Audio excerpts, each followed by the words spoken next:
Oscar Wilde a dit « Soyez vous-même, tous les autres sont déjà pris ». Bonjour et bienvenue sur Choisir de s'épanouir. Aujourd'hui on se retrouve pour une nouvelle vidéo pour parler d'un sujet qui est quand même assez complexe mais très passionnant je trouve, prendre sa place. Je tenais vraiment à faire une vidéo parce que je pense que c'est important de mimer, de montrer qu'il y a quelque chose de très physique finalement dans le fait de prendre sa place. Qu'est-ce que ça veut dire prendre sa place? Je crois que c'est une notion qui est quand même assez floue et que finalement souvent c'est pas trop ce que ça recouvre et qu'on a surtout l'impression que si on prend vraiment notre place, on va un peu prendre celle des autres, qu'on va empiéter sur le domaine des autres. Mais en réalité, c'est pas du tout le cas. Moi, j'imagine que c'est comme si on avait tous un grand rond, un espace rond qui nous était alloué et que ça, c'est ma place. Donc finalement, quand je suis au milieu, un peu recroquevillée ou que je suis un peu dans un coin, ben là, je prends pas ma place. Alors que si je suis ancrée, centrée et que je prends bien toute ma place à la fois physiquement et dans tous les domaines, là, ok, je prends ma place et donc je vais pouvoir être debout, ancrée, au milieu et rayonner et briller. Et finalement, j'imagine que dans ces cas-là, je serais comme une petite lumière. Et tous les ronds, ils sont côte à côte. Donc, ils se touchent, mais ils ne s'entrechoquent pas. Donc, quand moi, je prends pleinement ma place, je prends pas du tout la place des autres. Et au contraire, c'est comme si j'allumais ma lumière. Et que donc, je pouvais les aider, les inspirer, les aider finalement à se donner l'autorisation et à eux aussi prendre leur place. Donc finalement, prendre sa place, c'est positif pour soi, mais c'est aussi positif pour les autres. Et c'est vraiment un des messages que je voudrais passer dans cette vidéo parce que je crois qu'on a quand même vraiment souvent peur de prendre sa place parce qu'on a peur de déranger, d'être rejeté, de décevoir les autres et qu'on a l'impression que quand on ne l'apprend pas, presque on le fait pour les autres, pour être aimé des autres, juste pour leur plaire ou pour pas les déranger. Alors qu'au final, non, prendre sa place, ça aide tout le monde. Donc il n'y a que des avantages. Mais je sais que c'est un sujet qui est vraiment pas évident. C'est pour ça que j'ai décidé de l'aborder en parlant de 7 verbes qui permettent de prendre sa place. Je trouve ça intéressant de vous présenter des verbes qui permettent de prendre sa place, et puis leur contraire aussi, et aussi de montrer qu'il y a une palette entre les deux, bien sûr, puisque tout n'est pas noir ou blanc, et que parfois on essaye, on commence, et on est un peu dans ces couleurs et ces nuances de gris qui sont au milieu. Il y a un verbe préambule que j'ai pas compté dans les 7 qui serait le fait de s'estimer. Parce que quand on s'estime, quand on a de l'amour pour soi, on comprend finalement qu'on est important et qu'on mérite le meilleur et donc qu'on mérite de prendre pleinement notre place et de se réaliser pleinement. Le premier verbe de ma liste, c'est le verbe s'exprimer, exprimer. Donc exprimer ses opinions, ses besoins, ses sentiments, ses émotions. Les émotions, sentiments, c'est quand même un gros morceau parce que souvent on a peur quand même de déranger l'autre, de le vexer ou d'amener un conflit. Mais ce qui est intéressant, c'est de voir l'inverse. Quand tu n'exprimes pas, quand tu ne t'exprimes pas, qu'est-ce que tu fais? Tu occultes, tu caches, tu dissimules, tu refoules finalement, tu refoules tes émotions. Et donc c'est pour ça que je voulais vous présenter cette règle avec les deux côtés. Donc on a le fait d'exprimer et quand tu n'exprimes pas, vloup, tu dissimules. Oui, parce que les émotions, ce sont des messages, donc déjà ils se voient souvent sur le visage. Donc quand j'ai pas envie de parler de la colère que je ressens présentement face à cette situation, je vais essayer de cacher un peu ce que je ressens sur le visage, je vais peut-être même être amenée à mentir, plus ou moins par omission, et donc je vais vers la dissimulation. Je trouve ça intéressant de montrer qu'il y a une règle aussi, parce qu'évidemment, ça dépend des fois. Hein. Peut-être que de manière générale, tu te retrouves plus dans le fait d'exprimer ou plus dans le fait de dissimuler, mais souvent, on fait des allers-retours. Parfois, on va quand même oser exprimer certaines choses, mais pas toute l'entièreté, pas à quel point on a été blessé, ou pas toutes les choses qui nous ont blessés, donc on va se retrouver un peu là. Et je trouve ça intéressant parce que je pense qu'on n'a souvent pas conscience du fait que quand on n'exprime pas, on dissimule. On est souvent plus centré sur la personne, sur les désavantages qu'on pourrait avoir en exprimant. Mais c'est important du coup de prendre conscience et d'accepter les conséquences de dissimuler. En fait, chaque choix a des conséquences plus ou moins positives et quelles sont les conséquences que tu as envie de vivre et quelles sont celles que tu es prêt à assumer surtout. Le deuxième verbe, c'est demander. Oui, parce que quand on prend sa place, on ose demander. On ose demander à des personnes à qui on aurait envie de parler, avec qui on voudrait avoir des partenariats, découvrir des choses. Et on ose aussi demander à ses proches. Et donc l'inverse de demander, c'est attendre. J'ai envie de réussir avec mon entreprise, j'aurais envie d'avoir des partenariats, d'avoir de plus de clients, mais j'attends. J'attends qu'ils viennent à moi, qu'ils me trouvent, comme par enchantement. Je suis en colère et j'aurais besoin d'un câlin, mais j'attends parce que je me dis que mon compagnon, il devrait le savoir quand même que j'ai besoin d'un câlin quand je suis en colère. Donc l'inverse de la demande, c'est d'attendre. Et finalement, on voit bien comme on prend moins sa place quand on attend, parce que les autres, évidemment, vivent leur vie, ont déjà d'autres choses à faire et ne peuvent pas faire que s'occuper de nous déjà de base.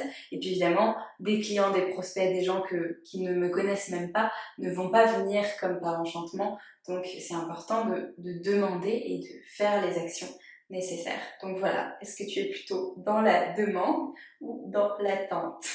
Le troisième verbe, c'est refuser. Oui, parce que là aussi, ça fait partie des compétences pour prendre sa place.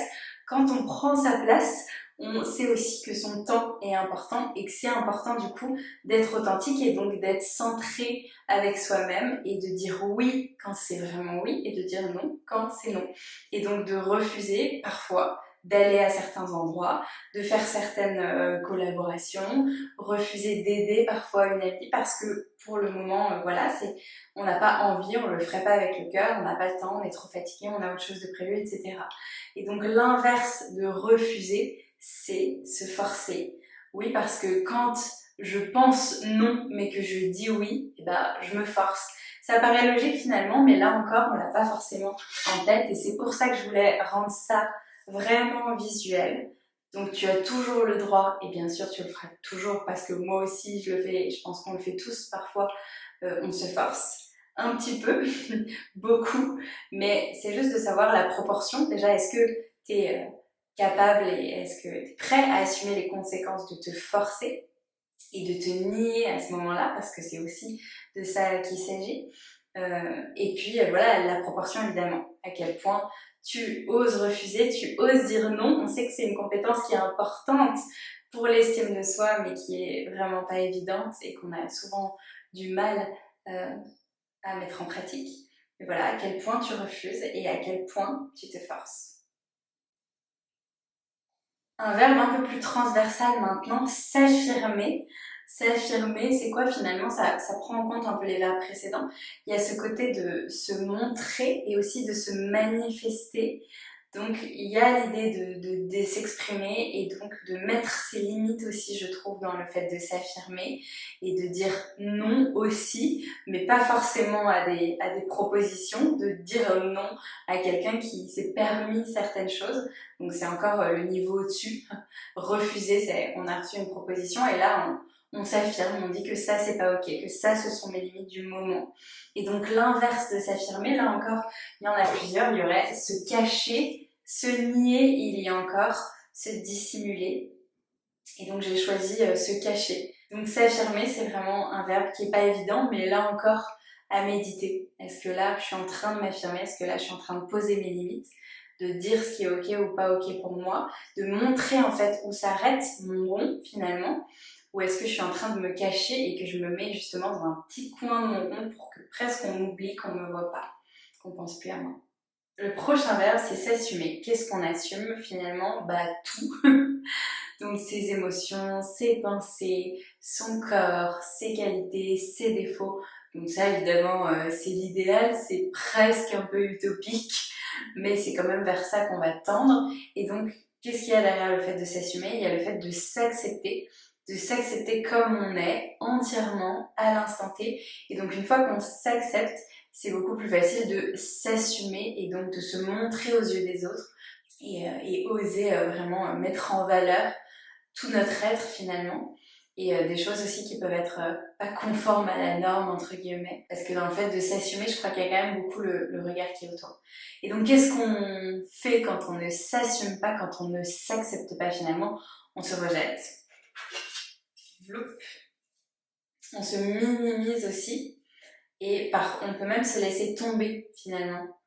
Donc le but c'est pas forcément d'être 100% dans le fait de s'assumer tout le temps, de tout assumer chez soi, mais juste d'être un peu moins dans le rejet finalement, donc de faire des petits pas sur la règle vers le côté s'assumer.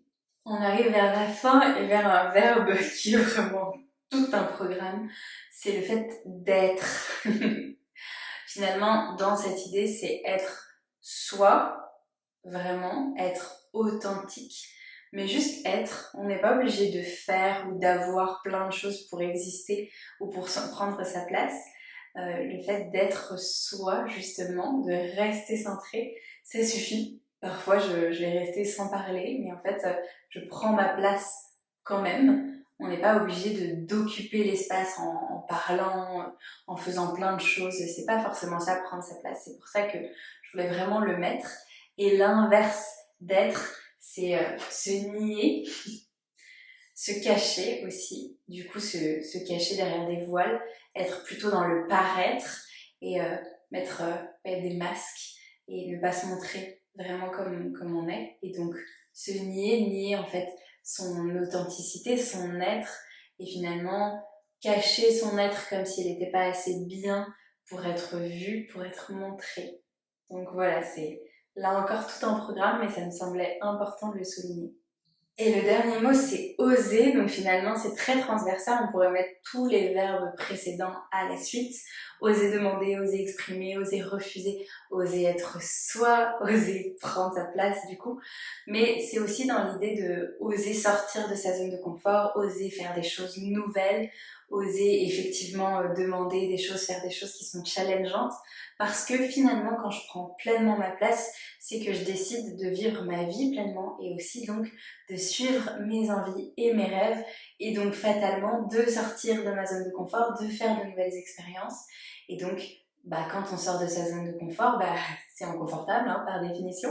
Donc il y a cette idée d'oser. On a des peurs, mais on y va quand même, on ose, on traverse ces peurs. Et c'est intéressant parce que pour trouver l'antonyme, j'ai utilisé Larousse, mais là, le premier antonyme, c'était avoir peur. Donc, si je n'ose pas, c'est que je reste dans la peur. J'ai pas choisi celui-là, finalement aussi parce que c'était en 2 mots. Mais j'ai choisi craindre, qui était le deuxième. Donc, finalement, soit j'ose, soit je reste dans la crainte, même dans le regret. C'était aussi un antonyme qui était proposé. Je pense qu'on n'est pas toujours dans le regret quand on n'ose pas, mais c'est une des possibilités, une des conséquences possibles. Et je trouve ça assez intéressant parce que oser, c'est pas évident, c'est challengeant. Je trouve qu'on l'entend dans le mot déjà, mais en même temps, les conséquences de l'autre côté, si on n'ose pas, elles sont aussi assez importantes. Donc c'est un choix qui est important. Des deux côtés, c'est des grosses conséquences. On a souvent l'impression que quand on ose, waouh, c'est dangereux, c'est vertigineux parce qu'on pourrait être ridicule, qu'on pourrait échouer.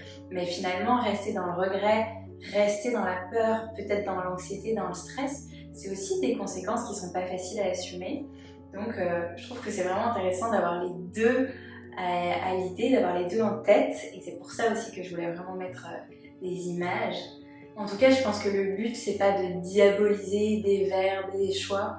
Il n'y a pas, à mon avis, de mauvais choix, c'est juste que chaque choix a ses conséquences et c'est est-ce que tu es prêt à les assumer aujourd'hui et sur le long terme, parce que certains choix ont des conséquences assez longtemps après. C'est aussi de se demander de cette question, quelle est la vie que j'ai envie de mener, qu'est-ce que j'ai envie de faire et quel est le mot qui va m'y amener le plus facilement, ou quel est peut-être le seul mot qui peut vous donner une chance d'aller vers ce rêve, d'aller vers cette vie. Mais évidemment, il y a des moments où on ne peut pas faire autrement, où on n'y arrive pas, où la peur est trop grande. Et c'est évidemment ok, évidemment, c'est personnel, l'important c'est de t'écouter toi et d'aller vers la vie que tu souhaites, que tu désires, la vie de tes rêves. Donc voilà, j'espère que ce podcast t'a éclairé. Si c'est le cas, tu peux mettre un pouce. Et si tu aimes ce contenu de manière générale, tu peux t'abonner à ma chaîne YouTube. On se retrouve très vite pour un nouveau podcast ou une prochaine vidéo en mai. Et en attendant, je te souhaite beaucoup d'amour, de bienveillance, de sérénité. Prends soin de toi. Ciao!